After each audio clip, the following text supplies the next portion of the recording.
চলো আজকে বানিয়ে ফেলি এঁচোড়ের কাটলেট।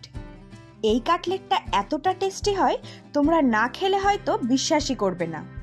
বাড়িতে গেস্ট আসলেও এটা বানিয়ে খাওয়াতে পারো। স্কিপ না করে সম্পূর্ণ ভিডিওটা দেখতে থাকো, তাহলে একদম আমার মতনই টেস্টি একটা কাটলেট বানিয়ে নিতে পারবে। তাহলে চলো শুরু করা যাক। এঁচোড়টা কাটার আগে বটিতে আর হাতে একটু তেল মাখিয়ে নেব। এবারে এঁচোড়টা অর্ধেক করে নিয়ে এঁচোড়ের যে আঠাটা বেরিয়েছে সেটাকে মুছে নিতে হবে।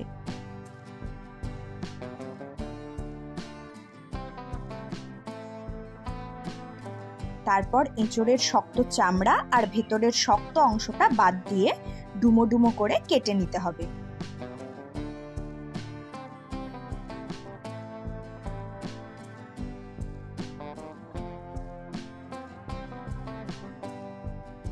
এবারে এঁচোড় আর আলু ভালোভাবে ধুয়ে একসাথে সেদ্ধ করতে বসিয়ে দেব।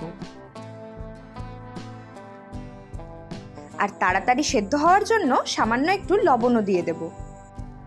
আর কয়েকটা জিনিস আগে থেকেই আমি এখানে কেটে রেখেছি। 9 থেকে 10 কোয়া কুচনো রসুন, 4টে কুচনো কাঁচা লঙ্কা, 2টো মিডিয়াম সাইজের পেঁয়াজও কুচিয়ে নিয়েছি, আর সামান্য ধনেপাতা কুচিয়ে রেখেছি।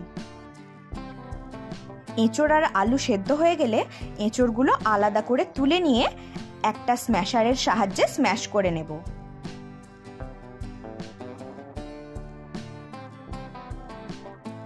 তারপর একইভাবে আলুগুলোকেও ভালোভাবে স্ম্যাশ করে নিতে হবে।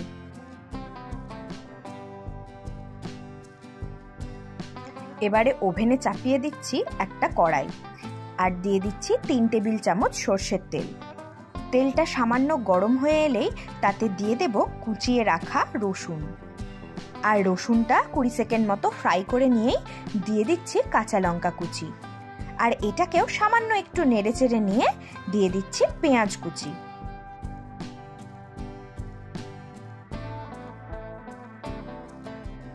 এই পর্যায়ে স্বাদমতো নুন আর সামান্য একটু চিনিও দিয়ে দিলাম। পেঁয়াজটাকেও 1-1.5 মিনিট মতো ভেজে নিয়ে দিয়ে দেব 1 চামচ ধনে গুঁড়ো, 1 চামচ জিরে গুঁড়ো, আর 1.5 চামচ মতো আদা বাটা। আর সব মশলা ভালোভাবে কুক করে নিয়ে দিয়ে দেব স্ম্যাশ করে রাখা এঁচোড়। আর এঁচোড়টাও মশলার সাথে কিছুক্ষণ ফ্রাই করে নেব।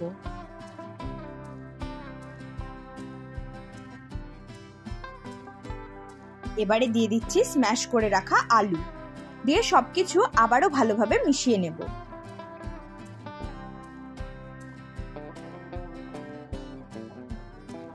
সবশেষে ধনেপাতা ছড়িয়ে মিশিয়ে নেব আবারও। আর যাতে বাইন্ডিংটা ভালো হয় তার জন্য সামান্য একটু ব্রেড ক্রাম্বসও ছড়িয়ে দেব। এবারে এটাকে একটা পাত্রে ঢেলে নিয়ে ঠান্ডা হতে দেব। ততক্ষণে একটা পাত্রে নিয়ে নিচ্ছি 2 চামচ মতো কর্নফ্লাওয়ার, সামান্য একটু গোলমরিচ গুঁড়ো আর নুন দিয়ে মিশিয়ে নেব। তারপর জল দিয়ে গুলে একটা মিশ্রণ বানিয়ে নেব।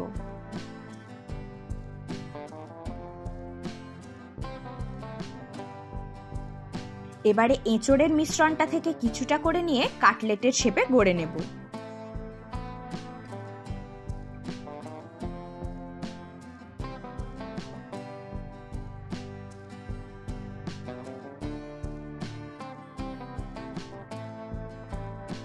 আর এদিকে কড়াইতে বেশ খানিকটা রিফাইন অয়েল গরম করতে দেব, কারণ কাটলেটগুলো ডুবো তেলেই ভেজে নিতে হবে।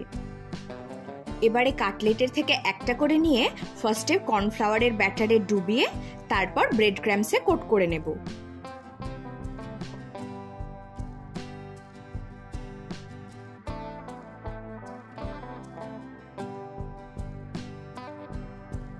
এভাবে সব কাটলেটগুলোই গড়ে নেব। আর তেলটাও ওদিকে গরম হয়ে গেছে। গরম তেলে একে একে কাটলেটগুলো এবার ছেড়ে দিতে হবে, আর হাই টু মিডিয়াম ফ্লেমে কাটলেটগুলো ভেজে নেব, কারণ ভেতরের মশলাটা অলরেডি আমাদের কুক করাই রয়েছে।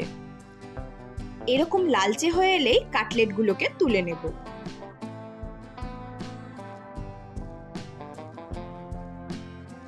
আর তারপর ডেকোরেট করে সন্ধেতে বাড়ির সকলে মিলে কাটলেট খেতে খেতে আড্ডাটা কিন্তু বেশ জমে যাবে।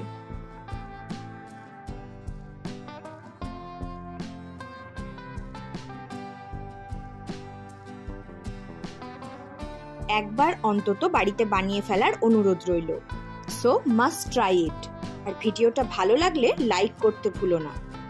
আমি শিওর প্রত্যেকেরই এই কাটলেটটা খেয়ে নিশ্চয়ই ভালো লাগবে।